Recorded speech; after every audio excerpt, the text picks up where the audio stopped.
जादुई मोती निकालकर अपने हाथ में रखो। मैं अपनी प्रकृति शक्ति से अभी तुम्हारी कटी हुई पूंछ को ठीक कर देती हूँ।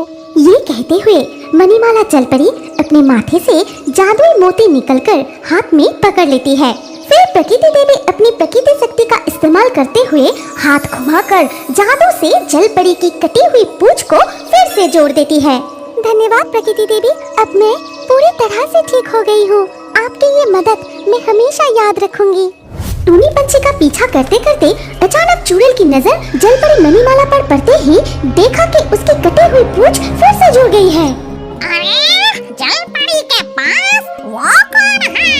लगता है वो जल परी को भागने में मदद कर रही है।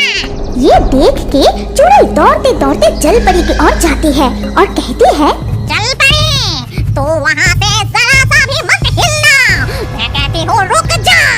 चुड़ैल हमें देख लिया है, तुम अभी पानी में कूदकर भाग जाओ, मैं चुड़ैल को रोकती हूँ।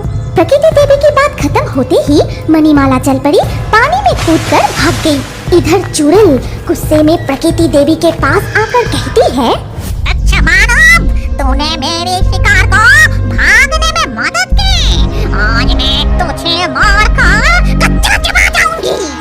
डायन गुस्से में आकर प्रकृति देवी का गला दबाने के लिए आगे बढ़ती है। तभी प्रकृति देवी हाथ घुमाकर जादू करके चुड़ैल को हवा में उड़ा देती है। ये क्या? मैं हवा में तैर रहा हूँ? कैसे? इसका मतलब तुझे जादू आता है, मुझे जादू से रोक नहीं सकेगा, मैं तुझे मार डालूंगी। अभी रुक जाओ चुड़ैल, मैं हूँ प्रकृति देवी। प्रकृति का संतुलन बनाए रखना ही मेरा काम है। तुम जल परी और उसकी बेटी को कष्ट दे रही थी, इसीलिए मैं उन्हें बचाया। तूने मेरी शिकार को छीनकर अच्छा काम नहीं किया। तुच्छ देवी, अब तू मुझे बता कि मैं क्या खाऊंगी? मैं कब से भूखा हूँ। मैं तुम्हारी भूख मिटाऊंगी। मैं तुम्हें एक जादुई हंडी देती हूँ, इससे तुम जितना चाहोगे उतना चावल मिलेगा, कभी उस हंडी का चावल खत्म नहीं होगा। ये कहते हुए प्रकृति देवी अपनी प्रकृति शक्ति से उस जादुई हंडी को प्रकट करती है और चुड़ैल को नीचे छोड़ देती है। तभी चुड़ैल उस हंडी को हाथ में लेकर, मुझे चावल खाना है, मिट्टी के हंडी मुझे चावल दो। साथ ही साथ हंडी में चावल आ जाता है और ये देखकर चुड़ैल बहुत खुश होकर प्रकृति देवी से कहती है, धन्यवाद प्रकृति देवी, मैं आपको पहचान नहीं पाया, इसीलिए ऐसा काम किया। मैं आपको वचन देता हूँ कि अब कभी किसी इंसान या किसी जीव को नहीं खाऊंगा। इस हंडी के चावल, जंगल के फल और शहद खाकर ही रहूंगा। ठीक है, जो तुम्हारी मर्जी। फिर प्रकृति देवी वहाँ से अदृश्य होकर फिर से अपने स्थान पर लौट जाती है और इधर नदी के नीचे, माँ, तुम वापस आ गई। तुम्हारे बिना मुझे बहुत कष्ट हो रहा था, मैं बहुत रो रही थी। देखो बेटी, मैं तुम्हारे पास फिर से वापस आ गई हूँ और अब डरने की कोई बात नहीं। लेकिन कितने दिन हो गए, तुम्हारे पिताजी अभी तक हमारे पास नहीं आए। अब तो तुम्हारे पिताजी के लिए चिंता हो रही है। उधर तब नील सागर के नीचे जल राज्य में कालियानाग, मैं तुझे हराकर तेरा राज्य छीन लिया है। जब तक वो जादुई मोती मुझे लाकर नहीं देता, तब तक मैं तुम्हारे राज्य पे शासन करूंगा। दक्कनाग, तुम रत्न कुमार को राज्य से बाहर निकाल दो।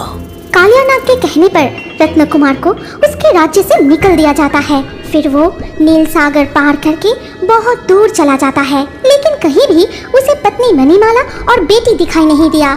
फिर अचानक ऊपर से एक जाल आकर उसे बंदी बना लेता है। लगता है आज जाल में कोई बड़ी मछली फंसी है, जल्दी से खींच के उठाता हूँ। जाल को खींचकर नाव में लाते हुए दीनू मछुआरा देखता है उसके जाल में कोई बड़ी मछली नहीं, बल्कि परियों की कहानियों में सुनी गई मछली की पूंछ वाले एक जल कुमार उसके जाल में फंसा है। अरे, लगता है अब मेरा किस्मत चमक गई। अब जल्दी नाव चलाकर समुद्र से घर चला जाता हूँ। किसी भी हालात में मैं इस जल कुमार को भागने नहीं दे सकता। फिर दिनेश मछुआरा अपनी नाव लेकर गांव की ओर बढ़ने लगा। तभी उसके मन में अचानक एक विचार आया। इस अनोखे और आश्चर्यजनक प्राणी को सभी गांव वालों के सामने से मैं नहीं ले जा सकता हूँ। इससे कोई जल कुमार को मुझसे छीन ले सकता है। फिर दिनेश मछुआरा मत्स्य कुमार को छिपाने और गांव वालों की नजरों से बचाकर घर ले जाने का योजना बनाते हैं। फिर उसके गांव से दूर एक जंगल के किनारे अपनी नाव रोक देता है। फिर वो मत्स्य कुमार सहित जाल को खींचते हुए जंगल के अंदर चला जाता है। मुझे इस जंगल में रात होने तक इंतजार करना होगा।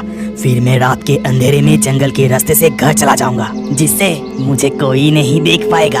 मुझे छोड़ दो मछुआरा, मुझे मत मारो। मैं अपनी बच्ची और पत्नी को खोज रहा हूँ, वो भी शायद मेरा राह देख रही है।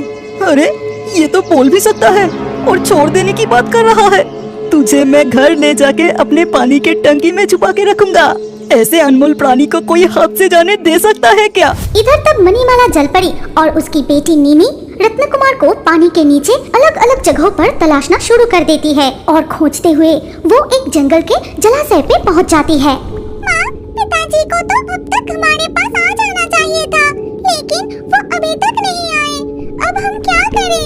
कुछ ही समय में अंधेरा हो जाएगा और मुझे बहुत डर लग रहा है। माँ, डर मत बेटी, मैं तेरे साथ हूँ, लेकिन ये जगह अब हमारे लिए सुरक्षित नहीं है। हमारे लिए यही अच्छा होगा कि जादुई मोती की मदद से मानव रूप धारण करके स्थल भाग में रहते हैं। वहाँ इंसानी रूप में हमें कोई पहचान नहीं पाएगा। लेकिन जब पिताजी ढूंढते हुए यहाँ आएंगे तब हमें देख नहीं पाए तो क्या होगा? माँ, मैं रत्न कुमार को जरूर ढूंढ निकालूंगी, लेकिन हमारे मत्स्य मानव का रूप के कारण हमें बहुत खतरों के सामना करना पड़ रहा है। हम दोनों को सुरक्षित रहना होगा। बेटी नीनी, अब तुम इस जादुई मोती को स्पर्श करो। मणिमाला जलपरी और बेटी नीनी जंगल की जलाशय से अपने सर उठाकर जादुई मोती को छूते ही मानव रूप में बदल जाती है।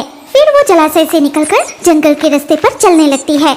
चलते चलते वो एक अनार के पेड़ के नीचे रुकती है। मुझे बहुत भूख लगी है, मुझे कुछ खाने के लिए दो ना माँ। तब मणिमाला अपने सामने उस अनार के पेड़ को देखकर उस दिन को याद करने लगती है जब वो पहली बार रत्न कुमार के साथ भूमि पर आई थी। कितना समय बीत गया है, ये अनार का पेड़ भी समय के साथ साथ कितना बड़ा हो गया है। तब रत्न कुमार अपने हाथ से अनार तोड़कर मुझे दिया था, लेकिन अब ये बहुत ऊंचा हो गया है। मैं पंछी का रूप धारण करके अनार तोड़ के लाती हूँ। मणिमाला जादुई मोती की मदद से एक मकाऊ पंछी का रूप धारण करती है और अनार के पेड़ के ऊपर जाकर एक डाल पर बैठकर अपनी चोट से अनार तोड़ने के समय वो अचानक देखती है कि थोड़ी दूर पर रत्न कुमार को किसी ने जाल में बंदी बना के रखी है। ये देख वो जल्दी से नीचे आकर फिर से मानव रूप धारण करती है। क्या हुआ माँ? तुम इतना बेचैन क्यों हो? क्या हुआ तुम्हारे साथ? पता है, मैंने तुम्हारे पिताजी को देखा, लेकिन उन्हें एक मछुआरे ने जाल में बंदी बना के रखा है। फिर धीरे धीरे जंगल में अंधेरा छा जाता है। चारों ओर जुगनू और झिंगुर की आवाजें सुनाई देने लगती है। मणिमाला और उनकी बेटी रत्न कुमार के पास एक पेड़ के पीछे छिपकर देखने लगती है। अब रात हो गई है, हमें कोई नहीं देख सकता। घर ले जाकर इस मत्स्य कुमार को पानी के टंकी में छोड़ देना होगा। ये कहकर दिनेश मछुआरा रत्न कुमार सहित जाल को खींचते हुए जंगल के रास्ते अपने घर के ओर जाने लगता है। मणिमाला और नीनी छिपते हुए उसका पीछा करने लगी। फिर गांव में प्रवेश करते ही दिनेश मछुआरा रत्न कुमार को खींचते हुए अपने घर के पीछे पानी के टंकी के पास ले जाता है। तू चुपचाप यहीं चिपकर रहना, कोई चालाकी करने की कोशिश भी मत करना। अगर तू यहाँ से भागने की कोशिश करेगा तो बहुत मुश्किल में पड़ जाएगा, याद रखना।